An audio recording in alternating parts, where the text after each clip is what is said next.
ನಮಸ್ಕಾರ. ನಮ್ಮ ಹತ್ರ ಎಲ್ಲರ ಹತ್ರನೂ ಕೂಡ ಯಾವುದೇ ಥರ ಭೇದ ಭಾವ ಇಲ್ಲದಾಗೆ ಒಂದು ದಿನಕ್ಕೆ 24 ಗಂಟೆ, ಒಂದು ವರ್ಷಕ್ಕೆ 365 ದಿನವೇ ಇರೋದು. ಎಲ್ಲರ ಹತ್ರನೂ ಕೂಡ ಸರಿ ಸಮಾನವಾಗಿ ಇದೇ ಥರನೇ ಇರೋದು.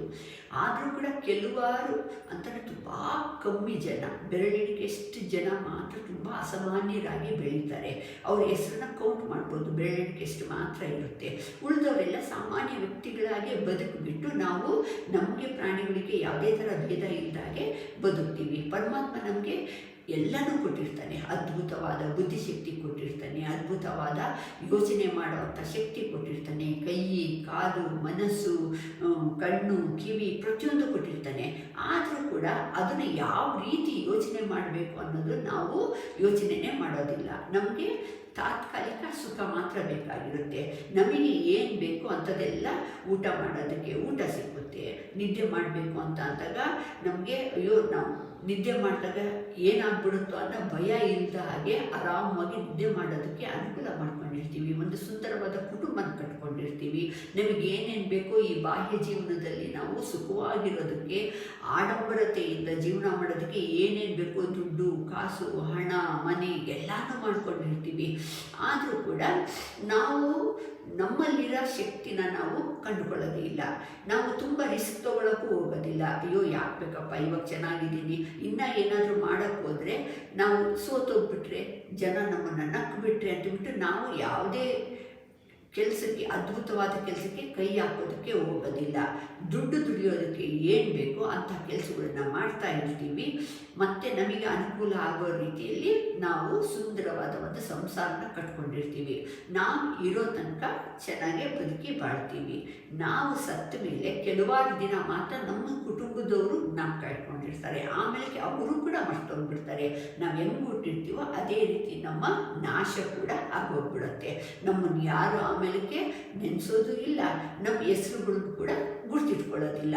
ಆದರೆ ಕೆಲವಾರು ವ್ಯಕ್ತಿಗಳು ಹಾಗಲ್ಲ, ಅಜರಾಮರರಾಗಿ ಉಳಿತಾರೆ. ಸೂರ್ಯ ಚಂದ್ರ ಇರೋ ತನಕನೂ ಕೂಡ ಅವ್ರ ಹೆಸರು ಅನ್ನೋದು ಒಂದು ಶಾಶ್ವತವಾಗಿ ಇರೋ ಹಾಗೆ ಬಿಟ್ಟು ಹೋಗಿರ್ತಾರೆ. ಅವರವರು ಸ್ವಂತ ಅವರು ಸ್ವಾರ್ಥದ ಬದುಕಿಗಿನ್ನ ಅವರಿಗೆ ಏನೋ ಒಂದು ಗುರಿನ ಇಟ್ಕೊಂಡಿರ್ತಾರೆ. ಅದನ್ನು ಸಾಧಿಸಿ ತೋರಿಸೋದ್ರಲ್ಲೇ ಅವರಿಗೆ ಅಭಿರುಚಿ ಅನ್ನೋದನ್ನು ಅವರು ಬೆಳೆಸ್ಕೊಂಡಿರ್ತಾರೆ. ತಮ್ಮ ಸ್ವಾರ್ಥದ ಸುಖನ ಅವರು, ಕ್ಷಣಿಕ ಸುಖದ ಬಗ್ಗೆ ಅವರು ಯೋಚನೆ ಮಾಡಿರೋದಿಲ್ಲ.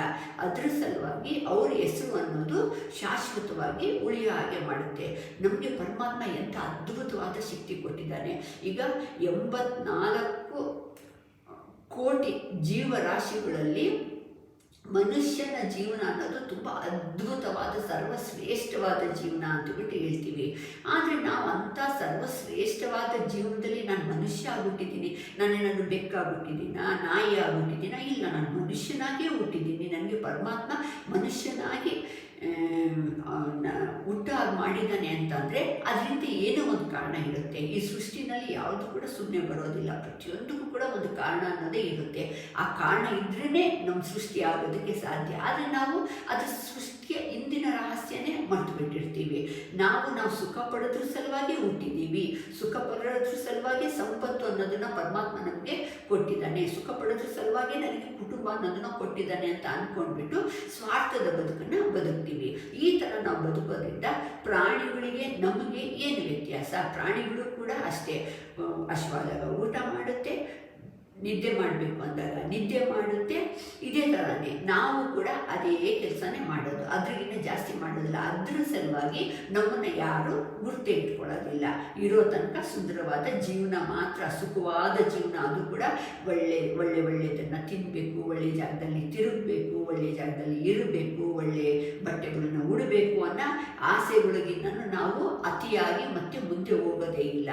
ಅದರ ಸಲುವಾಗಿ ನಾವೆಲ್ಲ ಸಾಮಾನ್ಯ ಮನುಷ್ಯರಾಗಿ ಉಳ್ಕೊಂಡ್ಬಿಡ್ತೀವಿ. ಆದರೆ ಅಸಾಮಾನ್ಯ ಮನುಷ್ಯ ಆ ಥರ ಅಲ್ಲ.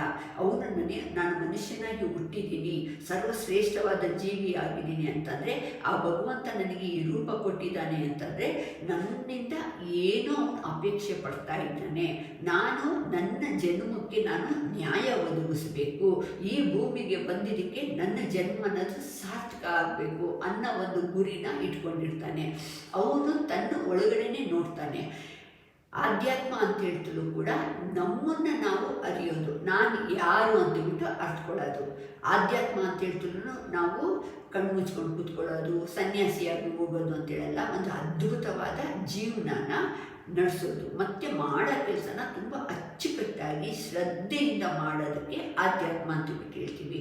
ನಾನು ಯಾರು, ನಾನು ಎಲ್ಲಿಂದ ಬಂದೆ, ನಾನು ಯಾಕೆ ಬಂದಿದ್ದೀನಿ, ನನ್ನ ಜನ್ಮ ಏನಕ್ಕೋಸ್ಕರ ಆಯಿತು, ನಾನು ಯಾಕೆ ಬದುಕಿದ್ದೀನಿ. ಇವಾಗ ಒಬ್ಬೊಬ್ಬರು ಏನೋ ಆಗೋಗ್ಬಿಡುತ್ತೆ, ಸಣ್ಣ ಸಣ್ಣ ವಯಸ್ಸಲ್ಲಿ ಅವರು ಪ್ರಾಣ ಕಳ್ಕೊತಾರೆ, ಇಲ್ಲಾಂದರೆ ಮತ್ತೇನೋ ಆಗೋಗ್ಬಿಡುತ್ತೆ.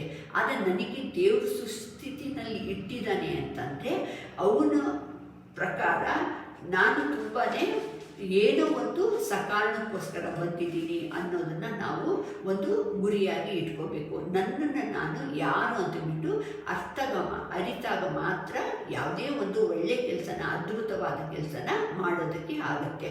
ಒಂದು ದಿನದ ಈಗ ನಾವು ಅಂದುಕೊಂಡಂಗೆ ನಾವು ಯಾವಾಗಲೂ ಕೂಡ ಕೆಟ್ಟ ಗಳಿಗೆಗಳನ್ನೇ, ಇಲ್ಲಾಂದರೆ ಯಾರೇನಾದರೂ ಅಂದರು ಅಂತಂದರೆ ಅದನ್ನೇ ಮನಸ್ಸಲ್ಲಿ ಇಟ್ಕೊಂಡು ಯಾವಾಗಲೂ ಕೂಡ ಅದರ ಸುತ್ತನೇ ಅಲ್ಲೇ ಸಿಕ್ಕಾಕೊಂಡಿರ್ತೀವಿ. ಒಂದು ದಿನದಲ್ಲಿ ನಾವು ಏನು ಅನ್ಕೋತೀವಿ ಅಂತಂದರೆ ಅದನ್ನು ಎಲ್ಲನೂ ಒಳ್ಳೆಯದೇ ಆಗಿರುತ್ತೆ. ನಮಗೆ ಬೆಳಿಗ್ಗೆ ಎದ್ದಾಗಿಂದ ರಾತ್ರಿ ಮಲಗೋ ತನಕ ನಮಗೆ ಏನು ಬೇಕೋ ಅದೇ ಥರನೇ ನಾವು ಜೀವನ ಮಾಡಿರ್ತೀವಿ, ಅದೇ ಥರನೇ ಆಗಿರುತ್ತೆ. ಎಲ್ಲೋ ಒಂದು ಅಪರೂಪಕ್ಕೆ ಅಹಿತಕರ ಘಟನೆ ಅನ್ನೋದು ಆಗ್ಬೋದು, ನಾವು ಯಾರನ್ನೋ ಕಳ್ಕೊಬೋದು, ಇಲ್ಲಾಂದರೆ ನಮ್ಮ ಜೊತೆಗೆ ಏನೋ ಆಗ್ಬೋದು, ಇಲ್ಲ ಅಂತಂದರೆ ವ್ಯವಹಾರದಲ್ಲಿ ಏನಾದರೂ ಆಗ್ಬೋದು. ಅದು ತುಂಬ ಅಪರೂಪ, ಯಾವಾಗಲೂ ಕೂಡ ಅಂಥ ಘಟನೆಗಳು ನಡೆಯೋದಿಲ್ಲ, ಯಾವಾಗೋ ಒಂದು ಸತಿ ಆಗುತ್ತೆ. ಮತ್ತು ನಾವು ಎಷ್ಟೋ ಜನರ ಹತ್ರ ಮಾತಾಡ್ತೀವಿ, ಎಷ್ಟೋ ಜನರ ಹತ್ರ ಎಲ್ಲೆಲ್ಲಿಗೂ ಹೋಗಿರ್ತೀವಿ, ಎಲ್ಲರ ಹತ್ರ ಕಡೆ ಒಳ್ಳೆ ಸಂಬಂಧನ ಇಟ್ಕೊಂಡಿರ್ತೀವಿ, ಎಲ್ಲರ ಹತ್ರ ಅದ್ಭುತವಾಗಿ ನಾವು ಖುಷಿಯಾಗಿರ್ತೀವಿ, ಸಂತೋಷವಾಗಿರ್ತೀವಿ. ಎಲ್ಲ ಒಂದು ಕಡೆ ನಮಗೆ ಇಷ್ಟ ಆಗಿಲ್ದಾಗ ಯಾರೋ ಒಬ್ಬರು ಮಾತಾಡ್ತಾರೆ ಅಂತ ಇಟ್ಕೊಳ್ರಿ, ಆವಾಗ ನಾವು ಅಲ್ಲೇ ಸಿಕ್ಕಾಕೊಂಡ್ಬಿಡ್ತೀವಿ. ಅಯ್ಯೋ ಅವ್ರು ನಮ್ಗೆ ಹಿಂಗಂದ್ರು, ಅವ್ರು ಹಂಗಂದ್ರು. ಮತ್ತು ಯಾವಾಗೋ ನಡೆದಿರೋ ಘಟನೆ ಇರುತ್ತಲ್ವ, ನಾವು ಚಿಕ್ಕವರಿದ್ದಾಗಲೋ ಇಲ್ಲ ಅಂತಂದರೆ ಮತ್ಯಾವುದೋ ಒಂದು ಸಂದರ್ಭದಲ್ಲಿ ಯಾರೋ ಏನೋ ಅಂದರು, ಯಾರೋ ಅವಮಾನ ಮಾಡಿದರು, ಅವರು ಉದ್ದೇಶಪೂರ್ವಕವಾಗಿ ಮಾಡಿರ್ತಾರೋ ಇಲ್ವೋ, ನಾವು ಅದಕ್ಕೆ ಒಂದು ಚೌಕಟ್ಟು ಹಾಕ್ಬಿಟ್ಟು ಅಯ್ಯೋ ಹಿಂಗಾಯಿತು ಹಂಗಾಯಿತು, ಅವ್ರು ಅವತ್ತಿನ ದಿನ ಹೆಂಗೆ ಮಾಡಲಿಲ್ಲ ಅಂತಂದರೆ ನಾನು ಇವತ್ತಿನ ದಿನ ಹೆಂಗಿರ್ತಾ ಇನ್ನು ಅಂತೇಳ್ಬಿಟ್ಟು ಏನೋ ಒಂದು ಯಾರೋ ಮೇಲೆ ನಾವು ಒಂದು ಇದನ್ನು ಹಾಕ್ಬಿಟ್ಟು ನಮ್ಮನ್ನು ನಾವೇ ಮೋಸ ಮಾಡಿಕೊಂಡು ಅಲ್ಲೇ ಸಿಕ್ಕಾಕ್ಕೊಂಡು ಆ ಇದರಲ್ಲೇ ನಾವು ಬೆಂದು ಹೋಗ್ತಾ ಇರ್ತೀವಿ. ಅದ್ರ ಸಲುವಾಗಿ ನಾವು ಸಾಮಾನ್ಯ ವ್ಯಕ್ತಿಗಳಾಗಿ ಬದುಕೋದು. ಅಸಾಮಾನ್ಯ ವ್ಯಕ್ತಿಗಳಿಗೆ ತುಂಬ ಸರ್ವಶ್ರೇಷ್ಠ ವ್ಯಕ್ತಿಗಳು, ಇವಾಗ ಸ್ವಾಮಿ ವಿವೇಕಾನಂದರು, ರಾಮಕೃಷ್ಣ ಪರಮಹಂಸರು, ರಾಮ ಕೃಷ್ಣ ಬುದ್ಧ, ಇಂಥವರೆಲ್ಲ ಎಷ್ಟು ಜನರಿಗೆ ನಾವು ನೆನೆಸ್ಕೊತೀವಿ. ಅಂಬೇಡ್ಕರ್ ಅವರೆಲ್ಲನೂ, ಅವ್ರಿಗೇನು ಅವಮಾನನೇ ಆಗಿಲ್ವಾ? ಇಲ್ಲಾಂದರೆ ಹುಟ್ಟುತ್ತಾ ಇದ್ದವರಿಗೆ ಎಲ್ಲ ಅನುಕೂಲಗಳನ್ನು ಪಡ್ಕೊಂಡಿಲ್ಲ, ಇಲ್ಲ ಅವರಿಗೆ ಎಷ್ಟು ಅವಮಾನಗಳನ್ನ ಸೇರಿಸ್ಕೊಂಡೆ ಅವರು ಮುಂದೆ ಬಂದಿದ್ದು. ಎಲ್ಲನೂ ಅವರಿಗೆ ನಾವು ಇದ್ದಷ್ಟು ಕೂಡ ಸುಖವಾಗಿ ಅವರು ಇರಲಿಲ್ಲ. ಅಂಥ ಸಂದರ್ಭದಲ್ಲೂ ಕೂಡ ಅವರು ಏನೋ ಒಂದು ಮಾಡಿ ತೋರಿಸಿದ್ರು ಮತ್ತು ಶಾಶ್ವತವಾಗಿ ಉಳಿದ್ಬಿಟ್ರು. ನಮಗೆ ಪರಮಾತ್ಮ ಎಲ್ಲ ಕೊಟ್ಟರು ಕೂಡ ನಾವು ಯಾವಾಗಲೂ ಕೂಡ ಸೇಫ್ಟಿ ಝೋನಿಂದನೇ ಯೋಚನೆ ಮಾಡ್ತೀವಿ. ಅಯ್ಯೋ ಯಾಕೆ ಬೇಕು ಬಿಡಪ್ಪ, ಇವಾಗ ಆರಾಮಾಗಿದ್ದೀನಲ್ವ, ಏನಾದರೂ ಮಾಡೋಕ್ಕೆ ಹೋಗೋದು, ಸೋಲೋದು, 4 ಜನರು ನಮ್ಮನ್ನು ನೋಡಿಬಿಟ್ಟು ನಗು ಆಗಿ ಮಾಡೋದು, ಯಾಕೆ ಸಾಕು ಇವಾಗ ತೃಪ್ತಿಯಾಗಿದ್ದೀನಿ, ಭಗವಂತ ಇಟ್ಟಂಗೆ ಇಟ್ಬಿಡೋಣ ಅಂತೇಳ್ಬಿಟ್ಟು ನಾವು ಯಾವುದೇ ಕೂಡ ಅತಿ ಸಾಹಸವಾದ ಅದಂತಾಗಲಿ ಇಲ್ಲಾಂದರೆ ಮತ್ತೇನೋ ಒಂದು ಕೆಲಸನ ಮಾಡೋದಕ್ಕೆ ಹೋಗೋದೇ ಇಲ್ಲ. ಅದ್ರ ಸಲುವಾಗಿ ನಾವು ಸಾಮಾನ್ಯ ವ್ಯಕ್ತಿಗಳಾಗಿ ಹುಟ್ಟುತ್ತೀವಿ, ಸಾಮಾನ್ಯ ವ್ಯಕ್ತಿಗಳಾಗೆ ನಾಶ ಹೊಂದುತ್ತೀವಿ. ಆಮೇಲೆ ನಮ್ಮ ಲವಲೇಶನು ಕೂಡ ಒಂದು ಹೆಸರು ಕೂಡ ಇಲ್ಲದ ಹಾಗೆ ನಾವು ಇದರಲ್ಲಿ ಸೇರೋಗ್ಬಿಡ್ತೀವಿ. ಅದರ ಸಲುವಾಗಿ ನಾವು ನಮ್ಮ ಉದ್ದೇಶನ ಪೂರ್ತಿ ಮಾಡ್ಕೋಬೇಕು ಅಂತಂದರೆ ನಾನು ಯಾರು ಅನ್ನೋದನ್ನು ನಾವು ಅರಿಬೇಕು. ಫಸ್ಟು ನಾನು ಯಾರು, ನಾನು ಯಾಕೆ ಬಂದಿದ್ದೀನಿ, ನನ್ನ ಜನ್ಮ ಏನಕ್ಕೋಸ್ಕರ ಆಗಿದೆ ಅಂತೇಳ್ಬಿಟ್ಟು ನಾವು ಆಧ್ಯಾತ್ಮದ ಬಗ್ಗೆ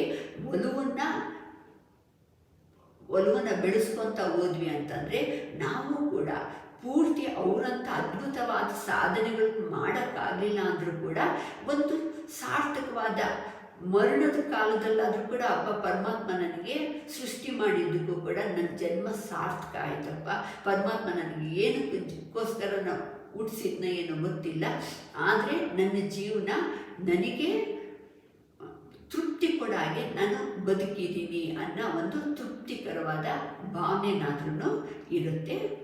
ನಮಸ್ಕಾರ.